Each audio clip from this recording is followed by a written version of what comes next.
প্রিয় এইচএসসি 25 ব্যাচের কমার্সের শিক্ষার্থীরা, তুমি কি জানো ঢাকা বিশ্ববিদ্যালয়ের ভর্তি পরীক্ষায় বিগত 6 বছরে ক্রমহ্রাসমান জের পদ্ধতিতে অবচয় নির্ণয় টপিক থেকে একটি প্রশ্নও আসেনি। কিন্তু গত বছরই জগন্নাথ বিশ্ববিদ্যালয়ের লিখিত প্রশ্নে এবং কুমিল্লা বিশ্ববিদ্যালয়ের এমসিকিউ অংশে ক্রমহ্রাসমান জের পদ্ধতি থেকে অঙ্ক এসেছিল। প্রতিটি বিশ্ববিদ্যালয়ের ভর্তি পরীক্ষার প্রশ্নের ধরন আলাদা হয়, প্রতিটি বিশ্ববিদ্যালয়ের জন্য একই সাজেশন ফলো করাটা অবশ্যই বোকামি হবে। তো আসো আমরা জেনে নেওয়ার চেষ্টা করি বিশ্ববিদ্যালয় ভর্তি পরীক্ষার জন্য হিসাব বিজ্ঞানের কোন কোন ম্যাথমেটিক্যাল টপিকগুলো অত্যন্ত গুরুত্বপূর্ণ।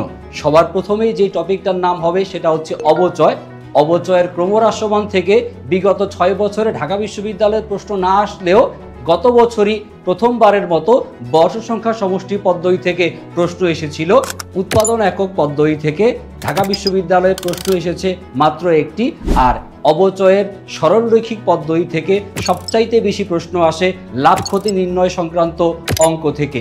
সো অবচয় টপিকটি বিশ্ববিদ্যালয়ের ভর্তি পরীক্ষার ম্যাথমেটিক্যাল অংশে খুবই গুরুত্বপূর্ণ।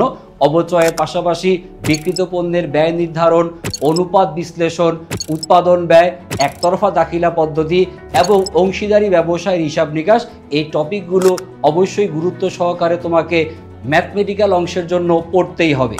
আর হিসাব বিজ্ঞানের ম্যাথমেটিক্যাল অংশে সূত্র মুখস্থ করার চাইতে সবচাইতে বেশি ভয়ের জায়গা হচ্ছে ক্যালকুলেটর ব্যবহার করা যাবে না। ক্যালকুলেটর ছাড়া যোগ, বিয়োগ, গুণ, ভাগ এগুলো আসলে বিগত বছরগুলোতে তোমাদের অনুশীলন না থাকার কারণে তুমি হয়তোবা কিছুটা ভয় পাচ্ছ। আর তোমার এই ভয়কে দূর করার জন্য রয়েছে আইএডুকেশনের শর্টকাট টেকনিক সমৃদ্ধ গাণিতিক সমস্যা সমাধানের ক্লাস, যেখানে তোমাকে হাতে কলমে যোগ, বিয়োগ, গুণ, ভাগ, দশমিক দিয়ে গুণ, দশমিক দ্বারা ভাগ, পার্সেন্টেজ বা শতাংশ এই বিষয়গুলোর কনসেপ্ট একদম ক্লিয়ার করে দেওয়া হবে। সো হিসাব বিজ্ঞানের ম্যাথের ভয়কে দূর করার জন্য এখনই নিচে দেওয়া ওয়েবসাইট লিঙ্কে ক্লিক করে ডিইউ আইসিইউ ব্যাচে ভর্তি হয়ে যাও। আর আইএডুকেশনের অভিজ্ঞতা সম্পন্ন শিক্ষকদের ক্লাস করে হিসাব বিজ্ঞানের ম্যাথে হয়ে যাও একদম জিরো থেকে হিরো।